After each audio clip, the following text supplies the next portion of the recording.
Stocks में आता हुआ। शैल जी, आपको क्या लगता है, मैंने एक हल्का सा अगर आप देखें डिस्कशन इस पे करें, आप लास्ट टाइम देखें जितनी बार भी अगर आप देखेंगे चरणबद्ध तरीके से मार्जिन हाई हुए हैं, हाई किए गए हैं। आई थिंक हमारी broker lobby, investor lobby, trader lobby, I think कोई मेजर शॉक लगेगा शैल जी इसको, या फिर लगता है कि आपको ये सिस्टम एब्जॉर्ब कर लेगा? आपका तर्क क्या कहता है? जी वीरेंद्र जी, लगभग 25 साल से मैं एक बात जानता हूं कि सेबी जो हमारे बाज़ार का मार्केट रेगुलेटर है, वो हमसे बहुत पहले और बहुत आगे कदम की सोचता है। देखिए, सब आप जुड़ के रहें बाज़ार में, स्पेकुलेशन और एक्सेसिव स्पेकुलेशन की वजह से किसी के घर का आप समझिए सेविंग्स उड़ ना जाएं, तो बेहतर है कि आप ज़्यादा मार्जिन दे दें।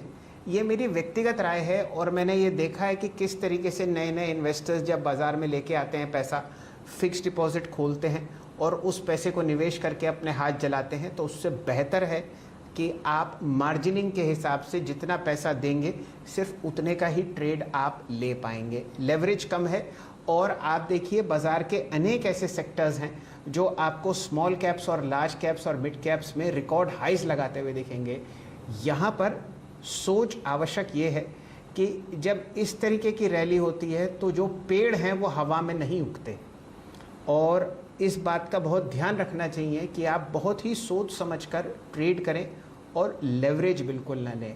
इसीलिए बेचने के लिए भी और लेने के लिए भी सेबी ने ये मार्जिन की है। ये मेरा व्यक्तिगत राय है और मैंने लगभग 7 बुल और बेयर मार्केट देखे हैं, लोगों को जलते हुए देखा है और सेविंग्स को ध्वस्त होते हुए देखा है, ट्रेडिंग अकाउंट्स को ख़त्म होते हुए देखा है।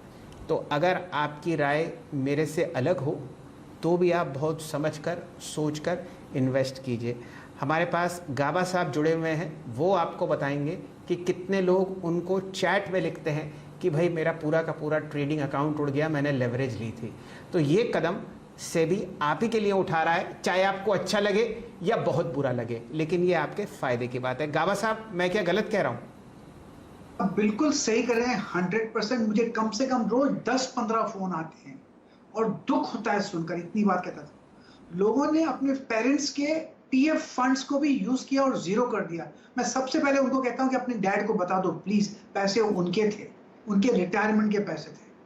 तो संभल कर ट्रेड करना ही जरूरी है। जब हम ट्रेड लेते हैं तो एक रिस्क होता है, हमको समझना चाहिए ये रिस्क है और हमारे ये लूज हो सकते हैं। हम सिर्फ प्रॉफिट का सोचते हैं, अगर हम रिस्क कंट्रोल करें तो सब कुछ, सभी लोग बच जाए। Yes, you are right, 100% I agree with my folded hands. Please trade carefully.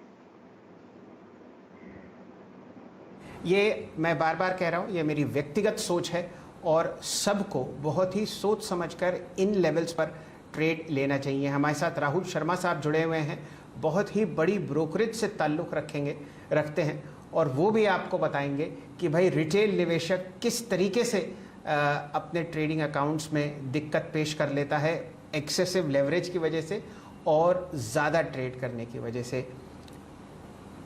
Come trade करें, अच्छे ट्रेड करें और लेवरेज कम से कम इस्तेमाल करें, वो ही लॉन्जिटिविटी का राज आपको बाज़ार में दिखेगा। शर्मा साहब, अगर मैं गलत कह रहा हूं तो आप ज़रूर मुझे काटिए ऑन एयर। देखिए शैल जी, 2 तरीके के खेल होते हैं, एक तो होता है लिमिटेड और एक होता है जो कंटिन्यूअस खेला जाता है। ट्रेडिंग एक और इन्वेस्टिंग एक ऐसा आर्ट है जो परपेचुअल है नेचर में, यानी कि आपको अगर लंबी घोड़ी का लंबी रेस दौड़नी है तो इसमें रिस्क मैनेजमेंट और जो एक तरह से जो डिसिप्लिन है वो ट्रेडिंग में बहुत ज़रूरी है। काफ़ी सारे रिटेल ट्रेडर्स ये गलती कर जाते हैं, सारे के सारे जो पैसे हैं एक ही स्टॉक में डाल देते हैं, डाइवर्सिफिकेशन नहीं करते हैं, ओवर लेवरेज कर देते हैं। जनरली वो हानिकारक होता है।